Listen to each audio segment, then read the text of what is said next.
أعوذ بالله من الشيطان الرجيم.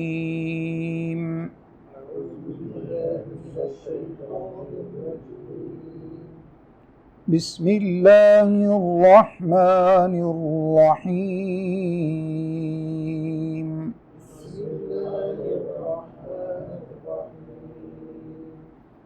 الطلاق مرتان،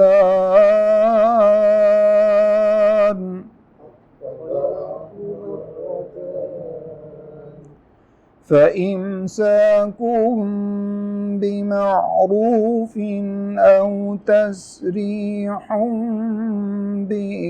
بإحسان.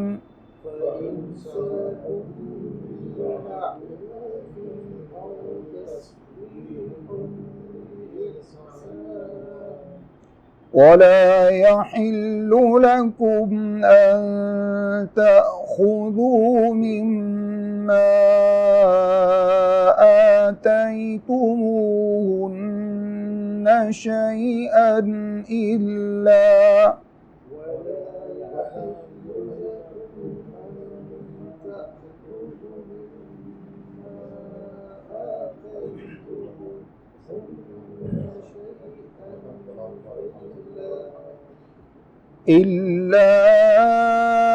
أن يخافا ألا يقيما حدود الله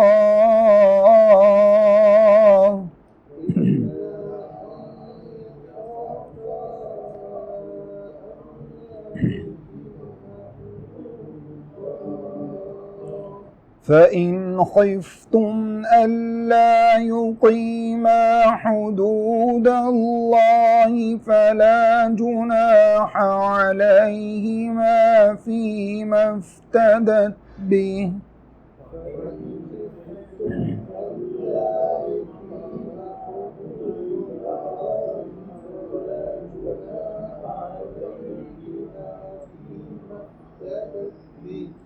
تلك حدود الله فلا تعتدوها.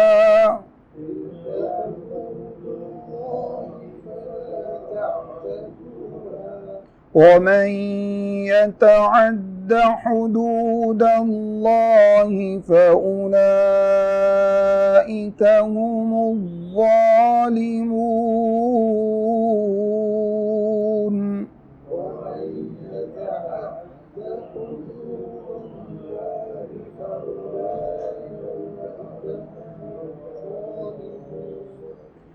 فإن طلقها فلا تحل له من بعد حتى تنكح زوجا غيره.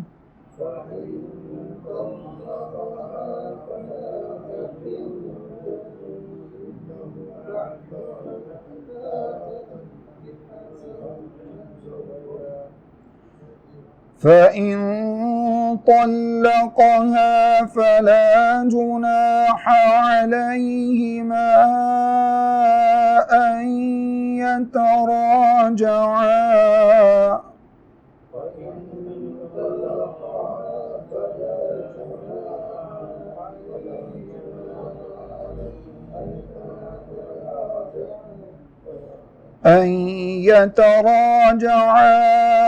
إن ظنا أن يقيما حدود الله.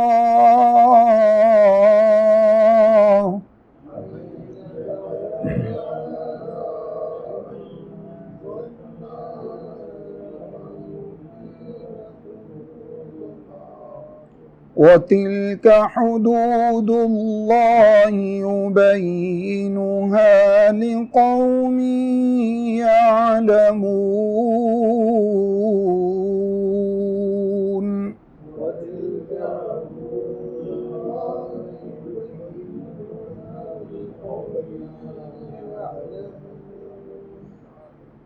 صدق الله العظيم. اعوذ باللہ من الشیطان الرجیم بسم اللہ الرحمن الرحیم الحمد للہ رب العالمین والصلاة والسلام علی سید المرسلین وعلی آلہ وصحبہ اجمعین اما بعد۔ سورۃ البقرہ آیت نمبر 229۔ اللہ رب العزت ارشاد فرماتے ہیں الطلاق مرتان، طلاق دو مرتبہ ہے۔ وہ طلاق جس کے بعد رجوع کیا جا سکے وہ دو مرتبہ ہے۔ فَإِمْسَاكُمْ بِمَعْرُوفٍ أَوْ تَسْرِيحٌ بِإِحْسَانٍ، ان دو مرتبہ کے بعد تیسری مرتبہ یا تو اچھے طریقے سے اس کو روک لیا جائے، خاتون کو، بیوی کو، او تسریح بإحسان، یا پھر اچھے طریقے سے اس کو چھوڑ دیا جائے، رخصت کر دیا جائے۔ تیسری مرتبہ کے بعد کوئی گنجائش نہیں ہے، یعنی تیسری مرتبہ آخری ہے۔ وَلَا يَحِلُّ لَكُمْ أَن تَأْخُذُوا مِمَّا آتَيْتُمُوهُنَّ شَيْئًا، اور تمہارے لیے یہ بات حلال نہیں ہے، مناسب اور درست نہیں ہے، ان تأخذوا، یہ کہ تم ان خواتین سے وہ کچھ لے لو، مما آتیتموہن شیئا، جو چیز تم نے ان کو بطور حق مہر کے دے رکھی ہے، جب ان کو طلاق دو تو وہ ان سے واپس نہ لو۔ الا ان یخافا الا یقیما حدود اللہ، مگر ہاں اگر ان دونوں کو ڈر ہو، میاں کو بھی اور بیوی کو بھی، یہ کہ وہ اللہ کی حدود کو برقرار نہیں رکھ سکیں گے، اللہ کی حدود کو قائم نہیں رکھ سکیں گے، تو پھر ایسی صورت میں واپس لے سکتے ہو، یا وہ خاتون جو ہے وہ اپنا حق مہر جو اس نے لیا ہوا ہے وہ اس کو واپس دے سکتی ہے۔ آگے اس کی کچھ مزید اگلی آیت میں وضاحت موجود ہے اگلے الفاظ میں۔ فَإِنْ خِفْتُمْ، پس اگر تمہیں اس بات کا ڈر ہو، اللہ یقیما حدود اللہ، کہ وہ دونوں میاں بیوی اللہ کی حدود کو قائم نہیں رکھ سکیں گے، فَلَا جُنَاحَ عَلَيْهِمَا، تو ان دونوں پر کوئی حرج کی بات نہیں ہے، فی مفتدت بھی، اس چیز میں جو وہ عورت اس کو فدیہ کر دے، فدیہ دے دے، اس کو حق مہر چھوڑ کے خلا لے لے۔ تلک حدود اللہ فلا تعتدوها، یہ اللہ کی حدود ہیں، فلا تعتدوها، تم ان حدود سے تجاوز مت کرو۔ ومن یتعد حدود اللہ، اور جو کوئی اللہ کی حدود سے تجاوز کرے، فاولئک هم الظالمون، تو ایسے لوگ ہی ظالم ہیں، ظلم کرنے والے ہیں۔ اس آیت کریمہ میں سب سے پہلے اللہ رب العزت نے جو بات ارشاد فرمائی وہ ہے الطلاق مرتان، طلاق دو مرتبہ ہے۔ اس کا پس منظر کچھ یوں ہے کہ رسول اللہ صلی اللہ علیہ وسلم جب تشریف لائے بحیثیت نبی کے، تو آپ صلی اللہ علیہ وسلم کی آمد سے قبل اور اسلام سے قبل جاہلیت کے دور میں، جہاں دیگر معاملات کے اندر بہت سے رسوم و رواج قائم تھے اور لوگ ان پر عمل پیرا تھے، وہیں شادی بیاہ کے معاملات میں جیسا کہ آپ جانتے ہیں خواتین پر ظلم بہت زیادہ روا رکھا جاتا تھا۔ اسی کے اندر اس کا ایک یہ بھی طریقہ تھا کہ لوگ طلاقیں دیتے رہتے، رجوع کرتے رہتے، نہ اس عورت کو بساتے نہ اس کو آزاد کرتے، بار بار طلاق دے دی، بار بار رجوع کر لیا، کوئی لمٹ اس کی نہیں تھی، کوئی قانون اور کوئی قاعدہ کلیہ، کوئی لا اس کے اوپر وہ عمل درآمد نہیں کرتے تھے، کچھ بھی ایسا سلسلہ نہیں تھا۔ اللہ رب العزت نے اس پس منظر کو ختم کرنے کے لیے فرمایا کہ الطلاق مرتان۔ اب یہ جو آئے روز کا سلسلہ ہے، آج طلاق کل رجوع، پھر طلاق پھر رجوع، پھر طلاق پھر رجوع، فرمایا یہ ختم ہو جانا چاہیے۔ اب اللہ رب العزت نے ایک لمٹ مقرر فرما دی ہے، اور وہ یہ ہے الطلاق مرتان، طلاقیں دو مرتبہ ہیں بس، یعنی جس کے بعد رجوع کیا جا سکے وہ طلاق صرف دو مرتبہ ہے۔ فَإِمْسَاكُمْ بِمَعْرُوفٍ، اس کے بعد یا تو اچھے طریقے سے اس کو روک لو، معروف طریقے سے، میاں بیوی کے طور پر تم رہو، تمہیں شریعت نے منع نہیں کیا، پہلی طلاق کے بعد بھی رجوع کر کے رہ سکتے ہو، دوسری طلاق کے بعد بھی رجوع کر کے رہ سکتے ہو، او تسریح بإحسان، یا پھر تیسری طلاق کے طور پر جب تم دو گے تو پھر اچھے طریقے سے اس کو رخصت کر دو۔ اب اس کے بعد تم بحیثیت میاں بیوی کے نہیں رہ سکتے تیسری طلاق دینے کے بعد، تیسری طلاق کے بعد معاملات ڈن ہو جائیں گے، فائنل ہو جاؤ گے تم لوگ۔ یہاں پر ایک دو لفظی معاملات ہیں، ان کی وضاحت اس لیے ضروری ہے تاکہ ایک نقطہ یہاں سے سمجھ آ جائے، اور وہ نقطہ وہ ہے جس کے بارے میں تھوڑا سا ہمارے معاشرے کے اندر ایک فقہی اعتبار سے ابہام پایا جاتا ہے، اور وہ یہ ہے کہ ایک مجلس کی 3 طلاقیں بھی 3 کاؤنٹ ہوں گی یا ایک مجلس میں دی جانے والی طلاقیں 1 کاؤنٹ ہوگی. اس کا معاشرے کے اوپر بہت زیادہ اثر پڑتا ہے. اگر اس کو 1 طلاق کاؤنٹ کیا جائے تو رجوع کا حق باقی رہتا ہے، اور اگر اس کو 3 ہی طلاق کاؤنٹ کر لیا جائے تو شریعت کے بتائے ہوئے اس رجوع کو آپ اویل نہیں کر سکتے. اب اس پس منظر میں ان الفاظ کو سمجھیے. اللہ نے کیا فرمایا؟ طلاق مرتان. آپ میں سے خاص طور پر وہ لوگ جو عرب کنٹریز میں رہے ہیں ان کو پتا ہے کہ مرتن اور مرتان اس کا معنی ہوتا ہے 1 مرتبہ اور 2 مرتبہ. مرتن 1 مرتبہ، مرتان 2 مرتبہ. اللہ نے کیا فرمایا؟ طلاق مرتان. طلاقیں 2 مرتبہ ہیں، اور 2 مرتبہ بیٹھے بیٹھے نہیں ہوتی. فرض کیجئے میں آپ کے پاس آج آیا صبح کے ٹائم میں، پھر میں واپس چلا گیا، شام کو پھر آیا، تو میں آپ کو کہہ سکتا ہوں کہ میں آپ کے پاس 2 مرتبہ آیا. اور اگر میں نے بیٹھے بیٹھے آئے ہوئے ہی میں نے 2 مرتبہ 6 مرتبہ دروازہ نو کیا اور میں نے کہا کہ میں بہت مرتبہ آپ کے پاس آیا ہوں، تو میں اپنی بات میں غلط ہوں، میں بہت مرتبہ آپ کے پاس نہیں آیا. یہ اس کے اندر حکمت ہے. اللہ نے فرمایا طلاق مرتان، یہ نہیں فرمایا الطلاق طلاقتان، 2 طلاقیں ہیں، 2 طلاقیں نہیں فرمایا. لفظوں کے اندر یہ چیز موجود ہے. قرآن پاک آپ کو پتہ ہے کہ معجزہ ہے اپنے ایک ایک لفظ کے ساتھ، اپنے ایک ایک لفظ کے معنی اور مفہوم کے ساتھ. تو اللہ نے یہ نہیں فرمایا 2 طلاقیں ہیں، فرمایا طلاق 2 مرتبہ ہے. پس منظر میں نے آپ کو پہلے بتایا ہے، دور جاہلیت میں لوگ کیا کرتے تھے؟ کئی مرتبہ طلاق دیتے تھے، کئی مرتبہ رجوع کرتے تھے. اللہ نے اس کی حد بندی کر دی ہے. اللہ نے اس کی ایک لمٹ جو ہے وہ مقرر فرما دی ہے کہ اب صرف 2 مرتبہ تو تمہیں سوچ وچار کرنے کا موقع موجود ہے.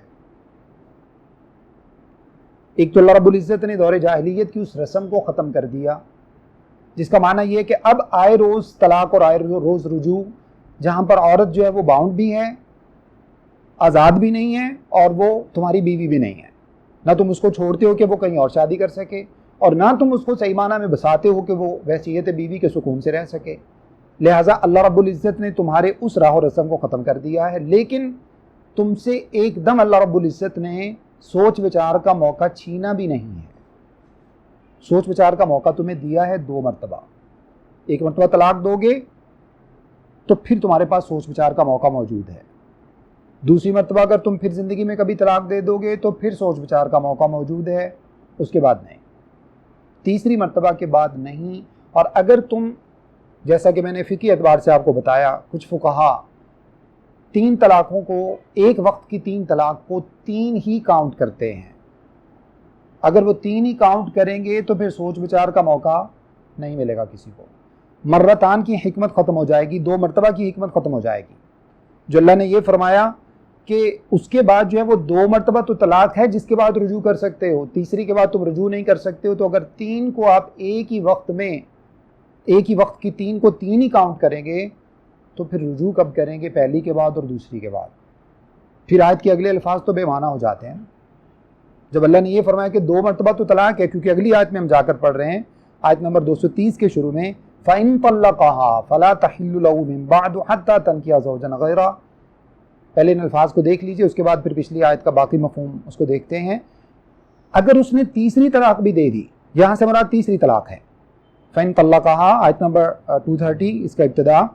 پس اگر اس نے تیسری طلاق بھی دے دی فَلَا تَحِلُّ لَهُ، تو اب وہ بیوی اس کے لیے حلال نہیں ہے، حتیٰ تنکح زوجا غیرہ، یہاں تک کہ وہ اب کسی اور کی بیوی بن جائے، کسی اور سے نکاح کر لے نکاح کے لیے. اس پر پھر بات کرتے ہیں، بحث کرتے ہیں کہ کسی اور کی بیوی بننے کا، کسی اور سے نکاح کرنے کا معنی کیا ہے اور اس سے کیا مراد ہے.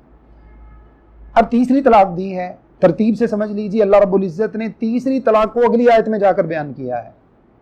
اور اگر ایک وقت کی تینوں طلاقیں ایک ہی مرتبہ کاؤنٹ ہوتی تو اللہ ایک ہی جگہ کہہ دیتے 3 مرتبہ بول دیا تو کہانی ختم. اب اس کے بعد وہ تمہاری بیوی نہیں ہے، وہ کسی اور کے گھر جائے، کہیں اور جا کے شادی کرے، تم کوئی اور جگہ دیکھو. یہاں سے حکمت کو سمجھ لیجئے. قرآن نے بھی ترتیب رکھی ہے. پچھلی آیت میں 2 طلاقوں کا ذکر کر دیا ہے، 2 طلاقوں کا نہیں، 2 مرتبہ کا. 2 مرتبہ طلاق ہے. کون سی؟ جس کے بعد رجوع کیا جا سکتا ہے. کیونکہ اس سے پہلے لوگ کرتے تھے، کیا کرتے تھے؟ ایسا نہیں تھا کہ ایک ہی مرتبہ بیٹھے بیٹھے 100 مرتبہ طلاق دے دی اور اگلے دن رجوع کر لیا. ایسا نہیں کرتے تھے. وہ کیا کرتے تھے؟ آج طلاق دی ہے، 2 مہینے اس کو چھوڑ دیا، 2 مہینے کے بعد رجوع کر لیا، 1 مہینہ بسایا، پھر طلاق دے دی، پھر مہینے کے بعد رجوع کر لیا. پھر کبھی 6 مہینے کے بعد رجوع کر رہے ہیں، 2 مہینے کے بعد طلاق دے رہے ہیں، پھر رجوع کر رہے ہیں، پھر طلاق دے رہے ہیں۔ یہ روزانہ بیٹھے بیٹھے کھیل ایک دن میں نہیں ہوتا تھا، یہ سب مختلف اوقات میں ہوتا تھا۔ اسی پر اللہ نے پابندی لگائی ہے۔ جب اس پر پابندی لگائی ہے تو لازمی سی بات ہے کہ اسی میں سے ہی کچھ باقی رکھا جائے گا، اور اس میں سے کیا باقی رکھا ہے؟ 2 مرتبہ کو باقی رکھ دیا ہے، باقی ساری چیزیں اللہ نے ختم کر دی۔ جب آیت کا پس منظر ہی یہ ہے، بیک گراؤنڈ اس کا یہ ہے، جس کو ہم شان نزول کہتے ہیں، اس کا شان نزول ہی یہ ہے کہ اس چیز کو ختم کرنے کے لیے اللہ نے، چونکہ اس سے پہلے، اچھا ایک چیز اور، دور جاہلیت میں کچھ لوگ جو سلسلے کرتے تھے، ان میں سے کچھ باتیں اسلام نے ان کو باقی بھی رکھا ہے، اسلام نے ان کو باقی رکھا ہے۔ اس آیت کی بھی کچھ چیزوں کو باقی رکھا ہے، اہل کتاب کی بھی کچھ چیزوں کو باقی رکھا ہے اللہ رب العزت نے۔ اس کے بارے میں شریعت نے جب کچھ نہیں کہا یا رسول اللہ صلی اللہ علیہ وسلم نے اس کے اوپر عمل کر لیا تو وہ ہمارے لیے شریعت بن گئی۔ جن کو شریعت نے لمٹ کر دیا وہ لمٹ کے ساتھ شریعت بن گئی، جن کو منسوخ کینسل کر دیا وہ کینسل ہو گئیں۔ جیسے رسول اللہ صلی اللہ علیہ وسلم نے، ابھی یوم عاشورہ آئے گا، عاشورہ کے دن رسول اللہ صلی اللہ علیہ وسلم نے مدینہ میں دیکھا یہود روزہ رکھتے ہیں، تو آپ نے پوچھا روزہ کیوں رکھتے ہو؟ یاد رکھیے اس وقت ابھی واقعہ کربلا نہیں ہوا تھا، یہ اس سے پہلے کی بات ہے، کربلا سے اس کا کوئی تعلق نہیں ہے۔ تو نبی صلی اللہ علیہ وسلم نے جب مدینہ تشریف لائے تو آپ نے دیکھا عاشورہ کے دن یہود روزہ رکھتے ہیں۔ آپ نے پوچھا کیوں رکھتے ہو؟ کہنے لگے جی اس دن اللہ رب العزت نے موسیٰ علیہ السلام کو اور آپ کے جو بنی اسرائیل، آپ کی جو قوم تھی، ان کو اللہ رب العزت نے فرعون سے نجات دلائی تھی، تو ہم شکرانے کے طور پر روزہ رکھتے ہیں۔ نبی صلی اللہ علیہ وسلم نے ارشاد فرمایا کہ موسیٰ علیہ السلام ہمارے بھائی تھے، ہم زیادہ حق رکھتے ہیں کہ موسیٰ علیہ السلام کی نجات کی خوشی میں اس دن روزہ رکھیں، لیکن ساتھ ہی آپ نے فرما دیا کہ اگر میں اگلے سال زندہ رہا تو اس کے ساتھ میں 9 کا روزہ بھی رکھوں گا، جس کا معنی دیگر حدیث میں موجود ہے خالف الیہود والنصارى۔ آپ نے فرمایا کہ یہود، مشرکین، نصارہ، مختلف روایات کا مفہوم ہے، فرمایا کہ ان کی مخالفت کیا کرو۔ وہ ایک دن کا روزہ رکھتے ہیں، فرمایا میں 9 کا بھی روزہ رکھوں گا، اور اسی سے جو ہے وہ فقہاء اور مفسرین نے، محدثین نے یہ کہا کہ اگر کوئی 9 کا نہ رکھ سکے تو پھر 10 کے ساتھ 11 کا رکھ لے تاکہ یہود کی مخالفت ہو جائے، ٹھیک ہے۔ تو اس چیز کو شریعت نے باقی رکھا، وہ ہمارے لیے شریعت بن گئی، وہ ہمارے لیے شریعت بن گئی۔ اور آپ نے فرمایا کہ اس روزہ، یہ جو روزہ ہے عاشورہ کا، 1 سال کے دن بھی، 1 سال کے گناہ بھی معاف کر دیتا ہے۔ اب یہاں سے سمجھیے اسی طرح سے جاہلیت کے اندر یہ سلسلہ چلتا تھا طلاق اور نکاح کے حوالے سے، رجوع کے حوالے سے، تو اللہ رب العزت نے اس کو محدود کر دیا ہے، اس کی حد بندی کر دی ہے۔ اس وجہ سے اب 2 مرتبہ جو طلاق ہوگی وہ تو ایسی طلاق ہے جس کے بعد آپ رجوع کر سکتے ہیں، تیسری طلاق کے بعد رجوع نہیں کر سکتے۔ اور اگر ایک ہی مجلس کی 3 یا 3 سے زیادہ طلاقوں کو، فرض کیجئے اگر کوئی شخص 3 مرتبہ طلاق دیتا ہے تو 3 کو تو آپ نے 3 کاؤنٹ کر لیا، لیکن اگر اس نے 10 مرتبہ دے دیے تو پھر 10 بھی کاؤنٹ کریں گے، 10 کاؤنٹ نہیں ہو سکتی، 3 بھی کاؤنٹ نہیں ہو سکتی۔ ایک چیز اور سمجھ لیجئے، اللہ نے طلاق دینے کا ایک طریقہ بھی بتایا ہے، یہ بھی قرآن کے اندر موجود ہے۔ سورہ طلاق کھولیے، میں آپ کو کھول کے دکھا دیتے ہیں تاکہ بات واضح ہو جائے۔ پیج نمبر 505 کھول لیجئے گا، سورہ طلاق ہے، اس کے اندر اللہ نے طلاق کی مزید وضاحت بیان فرمائی ہے۔ پیج نمبر 505 ہے،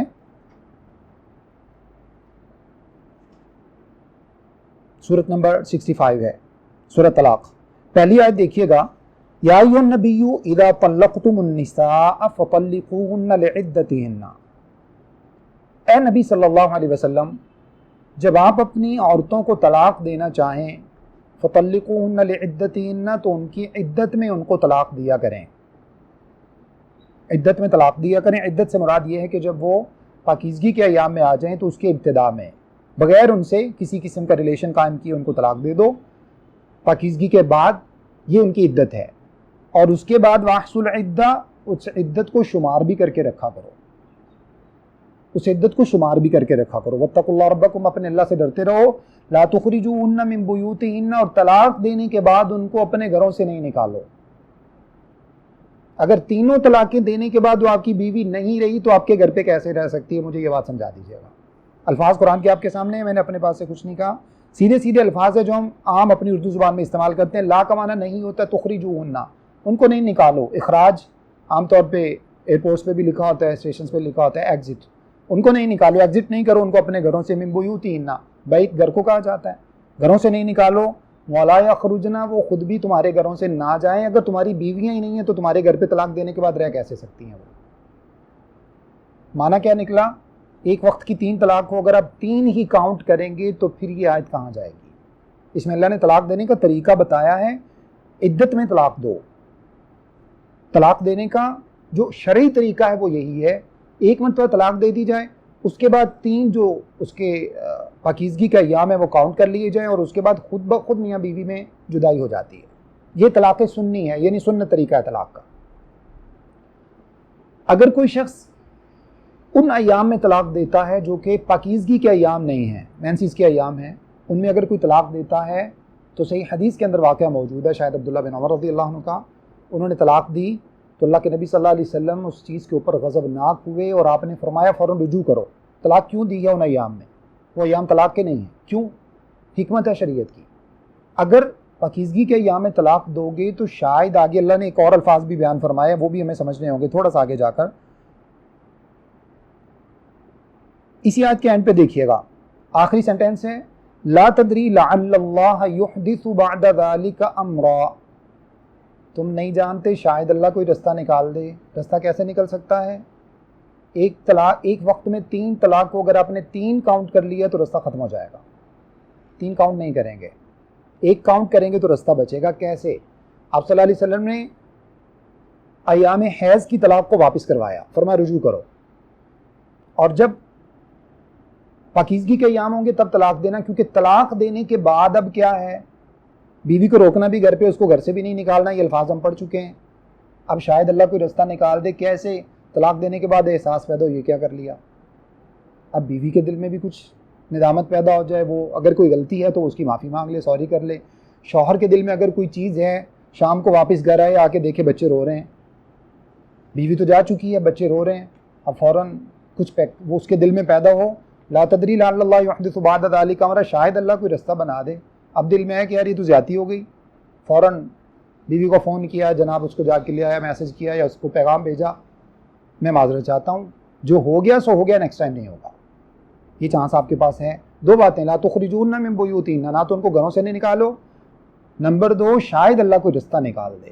گھروں پہ روکا ہوا ہے، 3 کاؤنٹ کر لیے تو جناب آپ گھر پہ نہیں روک سکتے معذرت کے ساتھ۔ اگر آپ نے ایک وقت کی 3 کو 3 ہی سمجھا تو آپ اس کو گھر پہ نہیں روک سکتے، کیونکہ آپ تو ڈن ہو گئے ہیں۔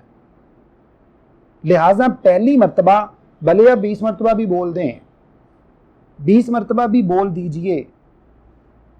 اب مثال کے طور پر مجھے پانی کا گلاس چاہیے، میں کسی کو کہتا ہوں مجھے ایک پانی کا گلاس دے دیجئے، میں 10 مرتبہ بول دیتا ہوں، اس کو سنا ہی نہیں، تو مجھے 10 گلاس تو نہیں چاہیے، 10 گلاس تو نہیں چاہیے، مجھے ایک ہی گلاس چاہیے۔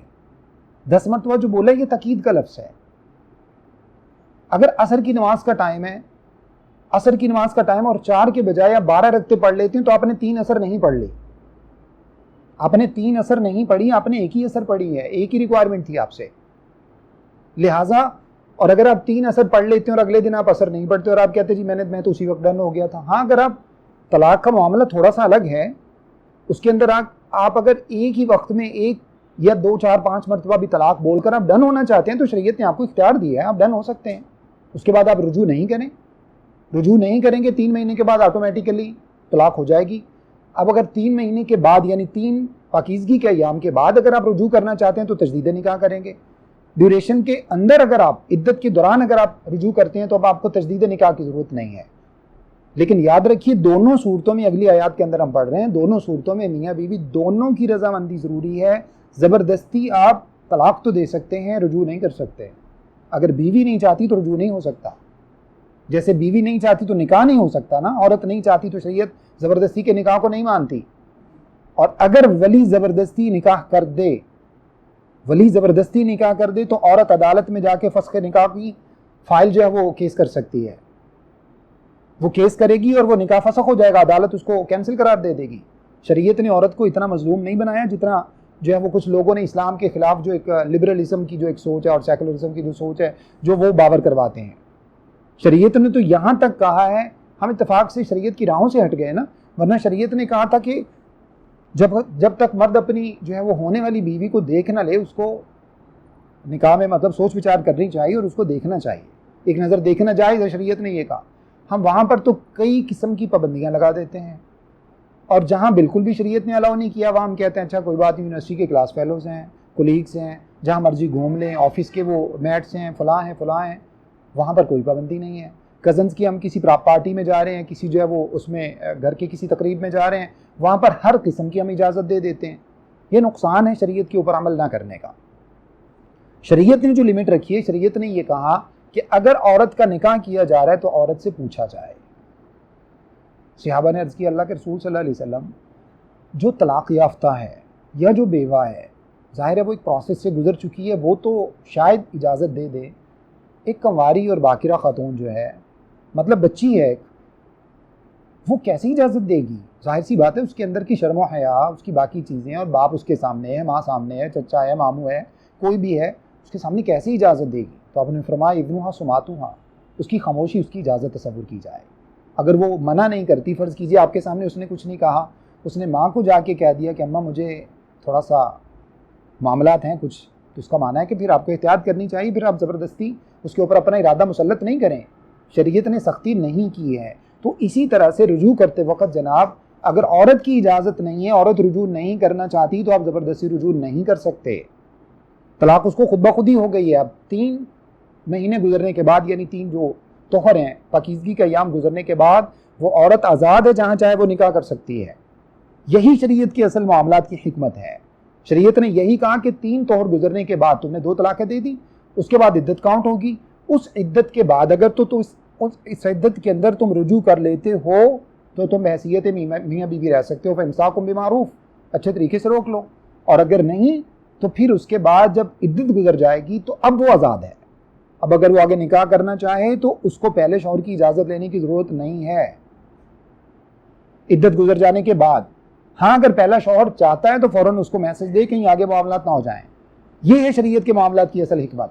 اب وہ تمہاری لانڈی نہیں ہے کہ تمہارے گھر پہ جو ہے وہ زبردستی جیسے تم نے اس کو نکیل ڈال لیا، وہ تمہارے پاس رکی ہوئی ہے، طلاق دینے کے بعد بھی جو ہے وہ تمہاری غلام کے طور پر وہ زندگی بسر کرے گی، ایسا نہیں ہے۔ بلکہ جب عدت گزر جائے گی تو اس کے بعد وہ آزاد ہے، اب وہ جہاں چاہے نکاح کر لے۔ ہاں اگر آپ دوبارہ ملنا چاہتے ہیں، آپ کو بچوں کے ایشوز ہیں، باقی ایشوز ہیں، یا آپ کو سمجھ آیا کہ میں نے تو غلطی کر لی، ہمارا تو بڑا اچھا وقت گزر رہا تھا، فوراً اس کو میسج دیجئے کہ جو ہو گیا میں معذرت چاہتا ہوں، 1 مرتبہ آپ نے طلاق دی ہے، یا ایک وقت میں 3 مرتبہ آپ نے بولا یا 6 مرتبہ بولا، تو وہ چونکہ شریعت اس کو ایک ہی کاؤنٹ کرتی ہے، تفصیلی بحث اس کے اوپر ہو چکی ہے۔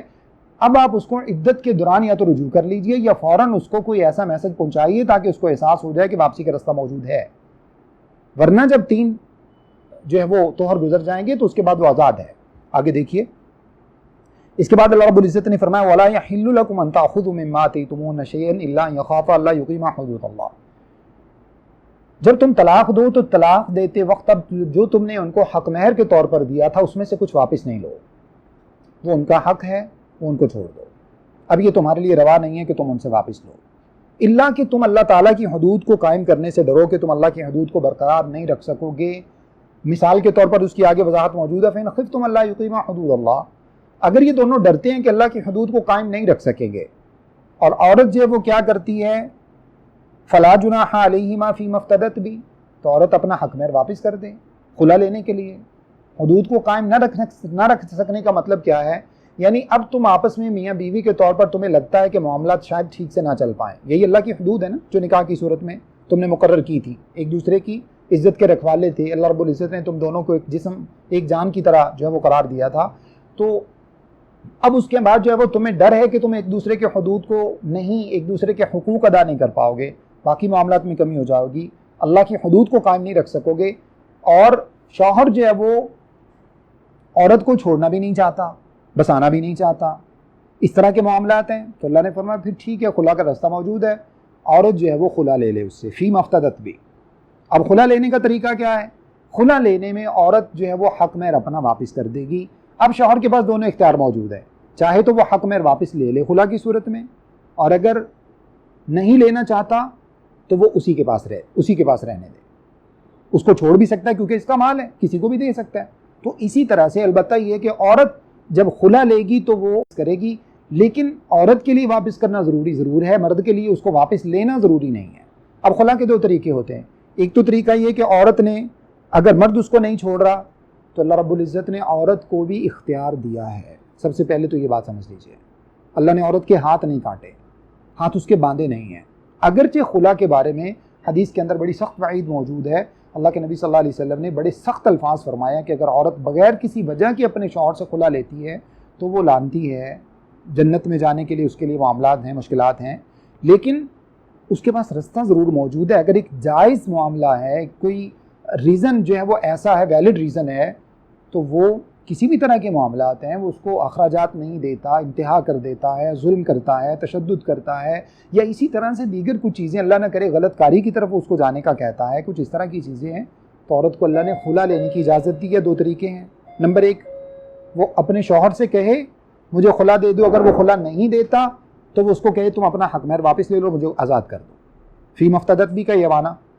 وہ پھر بھی آزاد نہیں کرتا تو اس کا دوسرا طریقہ یہ ہے کہ عورت عدالت میں جا کر کیس فائل کر دے. عدالت پھر شوہر کو زبردستی خلا دینے پر مجبور کرے گی, یہ بھی خلا ہی کہلائے گا. جو مرد کی طرف سے ہوتی ہے وہ طلاق کہلاتی ہے, عورت کی طرف سے جو ہوتا ہے وہ خلا کہلاتا ہے. اب یہ جو خلا کا طریقہ ہے اس کو فسخ نکاح کہا جاتا ہے, یعنی نکاح کی کینسلیشن, وہ جو معاہدہ تھا اس کو اب عدالت نے کینسل کر دیا ہے, یہ چیز کہلاتی ہے. دونوں صورتوں میں یہ خلا کہلاتا ہے, اور اس خلا کی جو عدت ہے وہ ایک طہر ہے. ایک حیض بھی اس کو کہتے ہیں, ایک طہر بھی کہتے ہیں, یعنی 1 مہینہ عموماً یہ ڈیوریشن ہوتا ہے, تو 1 مہینہ تقریباً اس کی عدت ہے. تو اللہ رب العزت نے اس بات کی بھی اجازت دی ہے. یہاں دیکھیے اللہ رب العزت نے دونوں کے حقوق کو برقرار رکھا ہے. اس کے بعد اگلے الفاظ دیکھیے, اللہ نے فرمایا تلک حدود اللہ فلا تعتدوها, یاد رکھو یہ جو اللہ نے بیان کیا یہ سب اللہ کی حدود ہیں. ومن یتعد حدود اللہ فاولئک هم الظالمون, جو اللہ رب العزت کی حدود سے زیادتی کرے گا تو یہ لوگ ظالم ہیں. ایک بات چھوٹی سی اور سمجھ لیجئے, کچھ لوگوں کا یہ موقف ہے کہ عمر فاروق رضی اللہ تعالیٰ عنہ کے عہد مبارک میں آپ نے 3 طلاق کو 3 کاؤنٹ کرنے کا آرڈیننس جاری کیا تھا. یہ بات ٹھیک ہے, اس میں کچھ غلط نہیں ہے, احادیث کے اندر موجود ہے, یہ بات بالکل بجا ہے. اب سوچنے کی بات یہ ہے کہ عمر فاروق رضی اللہ تعالیٰ عنہ نے جب 3 طلاق کا آرڈیننس جاری کیا کہ 3 کو 3 کاؤنٹ کیا جائے گا, تو اس سے پہلے پھر کیا تھا؟ اس سے پہلے کیا تھا؟ دور صدیقی میں, ابوبکر صدیق رضی اللہ عنہ کے دور میں, یا عہد رسالت میں نبی مکرم صلی اللہ علیہ وسلم کے عہد مبارک میں, ڈیفینیٹلی 3 طلاقیں 3 کاؤنٹ نہیں ہوتی تھی. جبھی تو عمر فاروق رضی اللہ عنہ کو یہ آرڈیننس دینا پڑا نا. یہ بات تھوڑی دیر کے لیے مان لیجئے گا. بہت سے اور بھی آرڈیننس عمر فاروق رضی اللہ عنہ کے حوالے سے موجود ہیں. کچھ تعزیراتی ہیں, کچھ حدود ہیں جو علاقائی پوائنٹ آف ویو سے, حالات کے اعتبار سے آپ رضی اللہ عنہ نے کچھ احکامات جاری کیے تھے. اس کا ہرگز معنی یہ نہیں سمجھیے گا. سب سے پہلے میں ایک کلیریفیکیشن کر دوں کہ عمر فاروق رضی اللہ تعالیٰ عنہ کو اللہ نے کرے شریعت سمجھنے میں کچھ غلطی ہوئی تھی, ایسا نہیں تھا. 22 لاکھ مربع میل کے حکمران ہیں, تو بہت سے انتظامی معاملات ان کے سامنے درپیش تھے, جس کی وجہ سے ان کو بعض مرتبہ کچھ ایسے ڈیسیجن لینا پڑتے تھے تاکہ انتظامی طور پر چیزوں کو بہتر انداز سے چلایا جا سکے, جس کی وجہ سے کچھ انہوں نے اس طرح کی حدود کو جو ہے وہ, لیکن شریعت کو نہیں بدلا انہوں نے. یہ بات یاد رکھ لیجئے. سب سے پہلے اس پوائنٹ کو سمجھ لیجئے کہ عمر فاروق رضی اللہ عنہ نے جب یہ آرڈیننس جاری کیا تو پس منظر تو سمجھ آ گیا نا کہ اس سے پہلے ایسا نہیں تھا, جبھی تو ان کو یہ کرنا پڑا, اور اگر اس سے پہلے ہی ایسا ہوتا تو ان کو کرنے کی کیا ضرورت تھی؟ نمبر 1 بات. دوسری بات, عمر فاروق رضی اللہ تعالی عنہ کے حوالے سے جس حدیث کے اندر یہ موجود ہے, عبداللہ بن عباس رضی اللہ عنہ کی روایت ہے, شاید صحیح مسلم کے اندر بھی موجود ہے, جس میں انہوں نے یہ فرمایا کہ عمر فاروق رضی اللہ عنہ کے عہد مبارک سے پہلے 3 طلاقیں ایک ہی سمجھی جاتی تھیں, پھر عمر فاروق رضی اللہ عنہ نے 3 طلاقوں کو 3 کاؤنٹ کر دیا. اب کیوں کاؤنٹ کیا اس کا پس منظر بتاؤں گا تو آپ کو بات سمجھ آ جائے گی. پس منظر اس کا کچھ یوں تھا کہ عمر فاروق رضی اللہ عنہ کے عہد مبارک میں لوگوں نے طلاقیں بہت زیادہ دینا شروع کر دی. وہی جو جاہلیت کے دور میں بھی کبھی ہوتا تھا نا, طلاق رجوع طلاق رجوع. فرمایا یہ جو سلسلہ تم لوگوں نے شروع کر رکھا ہے نا, میں تینوں کو 3 ہی کاؤنٹ کرنا شروع کر دوں گا, پھر تمہارے لیے مشکل پیدا ہو جائے گی. فرمایا یہ اصل سبب تھا. لوگوں نے بہت زیادہ طلاقیں دینا شروع کر دی, اور یہ چونکہ ایک تعزیری حکم تھا, اس وجہ سے کچھ لوگ یہ اعتراض کرتے ہیں کہ پھر باقی صحابہ نے اس کے اوپر خاموشی کیوں اختیار کی. اس کی مثال میں آپ کے سامنے رکھوں گا. بعض مرتبہ کسی ایک حکم کے اندر کسی ایک کی طرف سے کچھ مخالفت آ جاتی ہے اور بعض مرتبہ نہیں آتی, تو اس کا معنی یہ نہیں کہ تمام صحابہ کرام نے اس کے اوپر اتفاق کر لیا تھا, ہرگز نہیں. تمام کو پتہ تھا کہ تعزیری حکم ہے, شریعت نہیں بدل رہی اس سے. جب عمر فاروق رضی اللہ تعالیٰ عنہ نے لوگوں کو ابی بن کعب رضی اللہ عنہ کی امامت پر تراویح کے لیے جمع کیا تھا نا مسجد میں, اور مزے کی بات ہے حکم بھی 8 کا دیا تھا, حکم بھی 8 کا دیا تھا, اسی روایت کے اندر وضاحت موجود ہے. اور جو صاحب بیان کرتے ہیں نا, یعنی اپنے آپ کو محدث سمجھ کر جو بیان کرتے ہیں کہ عمر فاروق نے 20 کا حکم دیا تھا, اللہ کو حاضر ناظر جان کر یہ بات آپ کے سامنے عرض کرتا ہوں, حلفیہ طور پر وہ شخص عمر فاروق رضی اللہ عنہ کے زمانے میں موجود ہی نہیں تھا. کیسے بیان کر سکتا ہے وہ؟ اس کے اوپر پھر کبھی تفصیل سے بات ہوگی. اب عمر فاروق رضی اللہ تعالیٰ عنہ کے مسجد میں 8 رکعت پر ابی بن کعب رضی اللہ عنہ کی امامت پر لوگوں کو جمع کرنے سے کیا شریعت چینج ہوئی ہے؟ نہیں، شریعت چینج نہیں ہوئی ہے. شریعت کا ایک حکم ہے جس کی آپ نے تنفیذ فرمائی ہے. نبی صلی اللہ علیہ وسلم نے 3 دن تو تراویح پڑھی ہے، تو سب کو پتہ ہے نا، اس میں تو کسی کا کوئی شک و شبہ نہیں ہے نا کہ آپ صلی اللہ علیہ وسلم نے 3 دن امامت کروائی، صحابہ نے آپ کے ساتھ جماعت کے ساتھ نماز پڑھی. اب 3 دن جب آپ صلی اللہ علیہ وسلم نے پڑھی ہے تو بنیاد موجود ہے. عمر فاروق رضی اللہ عنہ نے آ کر دیکھا کچھ لوگ یہاں پر نماز تراویح پڑھ رہے ہیں، کچھ وہاں پر پڑھ رہے ہیں، کچھ وہاں پر پڑھ رہے ہیں، کچھ وہاں پر پڑھ رہے ہیں. آپ نے سب کو اکٹھا کیا. ابی بن کعب رضی اللہ عنہ کاتب وحی بھی تھے، قرآن بہت خوبصورت پڑھتے تھے. اللہ کے نبی صلی اللہ علیہ وسلم نے ایک مرتبہ آپ کو فرمایا تھا کہ ابی مجھے قرآن سناؤ. تو ابی رضی اللہ عنہ کہنے لگے اللہ کے رسول صلی اللہ علیہ وسلم آپ پر قرآن نازل ہوا اور میں آپ کو سناؤں؟ فرمایا مجھے اللہ نے حکم دیا ہے کہ ابی سے قرآن سناؤ.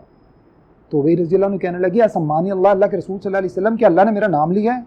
فرمایا ہاں سماک اللہ نے ابی تیرا نام لے کے کہا ہے کہ ابی سے قرآن سنو. تو ابی رضی اللہ عنہ آنکھوں میں آنسو جاری ہو گئے اور ہمیشہ اس بات کو یاد کر کے رویا کرتے تھے کہ اللہ نے میرا نام لے کے کہا ہے کہ ابی سے قرآن سنو رضی اللہ تعالیٰ عنہ. اللہ رب العزت ان سے راضی ہو، تمام صحابہ سے اللہ رب العزت راضی ہو، ہمیں ان کے نقش قدم پہ چلنے کی توفیق عطا فرمائے. تو ابی بن کعب رضی اللہ تعالیٰ عنہ کے امامت پر عمر فاروق رضی اللہ عنہ نے جب تمام لوگوں کو جمع کیا، فرمایا کہ یہ سب ایک جگہ پر جمع ہو جائیں، اور اس کے بعد فرمایا حدیث سنت الحسنہ، یہ ایک بہترین طریقہ ہے. اسی سے کچھ لوگ کہتے ہیں لو جی عمر فاروق رضی اللہ عنہ نے 2 سنتوں کی ایجاد کر دی، ایک سنت حسنہ اور ایک سنت سیئہ. ہرگز ایسا نہیں ہے، وہ تفصیلی معاملات ہیں. اسی طرح سے عمر فاروق رضی اللہ تعالیٰ عنہ کا یہ حکم تعزیری تھا تاکہ لوگ طلاقوں کی شرح سے باز آ جائیں. جیسا کہ عمر فاروق رضی اللہ تعالیٰ نے کچھ اور تعزیری حکم بھی دیے. آپ نے حق مہر کو محدود فرما دیا، فرمایا اس سے زیادہ کوئی حق مہر نہیں دے گا. کیوں؟ لوگوں نے بہت زیادہ حق مہر رکھنا شروع کر دیے تھا. جن لوگوں نے عربوں میں وقت گزارا ہے ان کو پتہ ہے کہ آج بھی وہاں پر گھروں کے گھر حق مہر میں دے دیے جاتے ہیں، گاڑیاں دے دی جاتی ہیں، کئی اونٹ دے دیے جاتے ہیں، بہت کچھ دیا جاتا ہے اور اس میں سے واپس بھی کچھ نہیں لیا جاتا. اسی وجہ سے وہاں پر طلاق کی شرح کچھ زیادہ ضرور ہے، لیکن وہاں پر طلاق یافتہ عورت کوئی معاشرے کے اندر عیب زدہ عورت نہیں سمجھی جاتی، اسے لوگ نکاح بھی کر لیتے ہیں. اللہ کے نبی صلی اللہ علیہ وسلم نے جو شریعت ہمیں دی اس کے اندر بھی ہے یہ طلاق ناپسندیدہ ضرور ہے، لیکن طلاق یافتہ عورت ناپسندیدہ نہیں ہے. تو عمر فاروق رضی اللہ عنہ نے حق مہر کی حد بندی فرما دی. حد بندی کیوں فرمائی؟ تاکہ لوگ زیادہ حق مہر نہ دیں. اس کے اوپر جو ایک مقابلہ بازی شروع ہو گئی یہ ختم ہو جائے. شریعت کی کسی حکم کو بدلنا مقصود نہیں تھا. اب وہاں پر ایک خاتون کھڑی ہو کر کہتی ہیں عمر فاروق رضی اللہ عنہ سے کہ امیر المؤمنین، جب اللہ نے کہا ہے کہ چاہو تو تم حق مہر میں پہاڑ دے دو، چاہو تو تم خزانوں کے خزانے دے دو، وآتیتم احداہن قنطارا، قنطار کہتے ہیں بہت بڑے خزانے کو، تم خزانہ دے دو حق مہر کے طور پر، تو آپ ہمارے حقوق پر جو ہے نا وہ کیوں اس طرح کا معاملہ کرتے ہیں؟ تو عمر فاروق رضی اللہ عنہ نے انہوں نے جس بات کو سوچا تھا بحیثیت منتظم، معاشرے کے ایک اصلاحی پہلو کی طرف آپ کی توجہ تھی. یہاں جو مسئلہ ہے یہ بحیثیت فرد، ایک فرد کے حقوق کا مسئلہ ہے. تو اس وجہ سے فرمایا ہاں ٹھیک ہے، اللہ نے تمہیں اجازت ضرور دی ہے، میرا وہ حکم انتظامی تھا سو میں واپس لیتا ہوں. نہ شریعت وہاں بدلی تھی نہ شریعت وہاں بدلی ہے، اور اللہ نہ کرے ہم ایسا عقیدہ کیسے رکھ سکتے ہیں کہ کوئی ایک صحابی شریعت کو بدلنے کی بات کریں گے. تیسری ایک اور مثال، عمر فاروق رضی اللہ عنہ لاسٹ کلاس میں بھی شاید بات ہوئی تھی، حج تمتع پر پابندی لگا دی تھی. اللہ کا پسندیدہ ہے، اللہ نے حج تمتع کو پسند فرمایا. نبی صلی اللہ علیہ وسلم حج تمتع کرنا چاہتے تھے، آپ نہیں کر سکے، آپ نے حج قران کیا تھا. ایک ہی حج آپ نے کیا تھا جس کو حجۃ الوداع کہا جاتا ہے، اور آپ نے جو حج کیا تھا وہ حج قران کیا تھا، جس میں عمرہ اور حج دونوں ایک ہی احرام سے کیے جاتے ہیں، بیچ میں احرام نہیں کھولا جاتا. حج تمتع میں عمرہ کرنے کے بعد احرام کھول دیا جاتا ہے، سہولت ہوتی ہے، دوبارہ پھر حج کے دنوں میں حج کا احرام باندھا جاتا ہے.